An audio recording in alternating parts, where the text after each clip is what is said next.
Keir Starmer is not going in for a kiss. It's because Labour believe in supervised toothbrushing. It's to be brought back into classrooms under Starmer's new proposals to improve the nation's oral health. Sir Keir Starmer's vision, set to cost £111 million annually, would require teachers in areas with high tooth decay to supervise the morning dental care of pupils between the ages of 3 and 5. It's escaped their notice, clearly, that children actually don't go to school until they're 4. Anyway, moving on, school leaders have lashed out at the plan, arguing it's not the role of staff to make sure youngsters brush their teeth, adding that there has to be a limit on what teachers are expected to do. I can confirm, actually, that my daughter, who's just started at reception, some of them are still learning to wipe their bottoms. So there is quite a lot to do in the reception class before you even get to the mouth.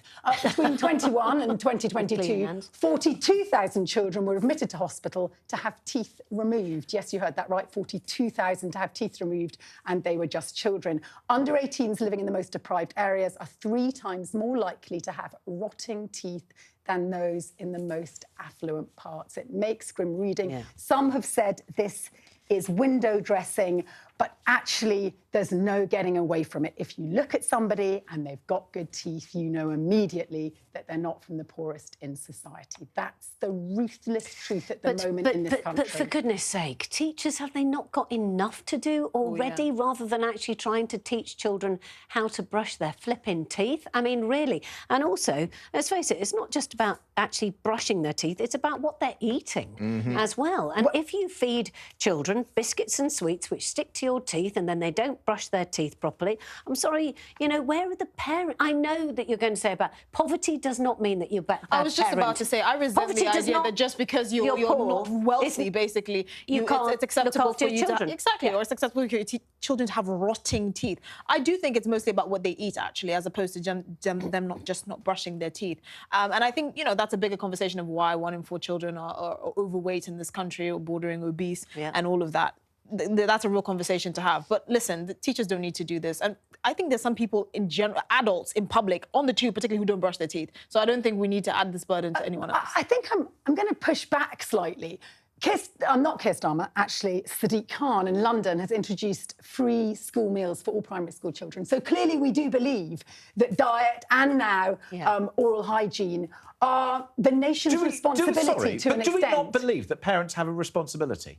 I'm sick and tired of the nation having to pick up all the things that parents should be doing. And I do understand that there are some parents who find themselves in a position, and I don't want to see any child suffer, by the way, and it really should be a safety net, but it shouldn't be a catch-all for everybody, suddenly saying, you, the parent, no longer have to feed your child, you no longer have to clean your child, you no longer have to clothe your child, you no longer have to teach them rudimentary basic health. It's just like, what the heck are we doing in this country that's allowed us to get to this state? And then suddenly, 111 million quid of our money is going to be spent on feckless parents who can't be bothered. Yeah, but hang on a minute, calm down. Keep your teeth in. I've got some baby teeth in here. Oh, right. That's why I've got gaps. Is that negligence, or it's just... what was that about? You didn't wiggle them enough? Why didn't they come out? Wait, I want to hear your rebuttal, Tessa. What's your rebuttal, please? In, for example, my daughter's class, there are some children who know how to clean their teeth and there are some who don't. So if you're going to roll out the idea of, you know, children need to have one demonstration of brushing their teeth in the morning, there will be some, clearly, that don't need that attention on a daily basis.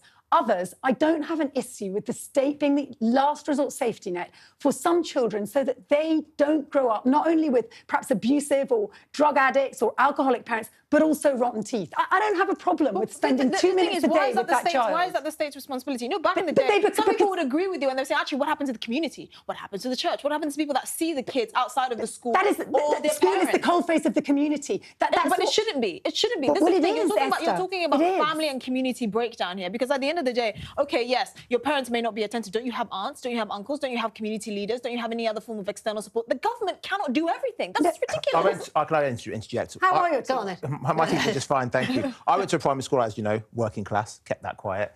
Never told us. And plenty of the kids in our school were from families, not necessarily poor, but from just poor parenting. If they had poor teeth, if they came to school with nits, it was referred to the local council and the council dealt with it. I do think our teachers are being asked to do too much. Yeah. Teach the kids a lesson on how to brush your teeth, fine. Yep. But to have them do that every single day whilst in school, I think that is a step too far. Also, if you've got 30 kids in a class, and according to guidelines, because I looked them up today, 2 minutes cleaning. So that's 30 minutes times 2. That's taking you up to the morning break, isn't it? It is. By the way, of course, under Thatcher in the 1980s, we got free milk. That's what our teeth until she took it away. Margaret Thatcher, milk snatcher, as she became known. Oh, she took it away, did she? She did. She was Margaret Thatcher, milk snatcher. She was education She was ahead of her time. And so many people have intolerance these days. Do you remember the advert, milk, what more can a body ask for? Anyway.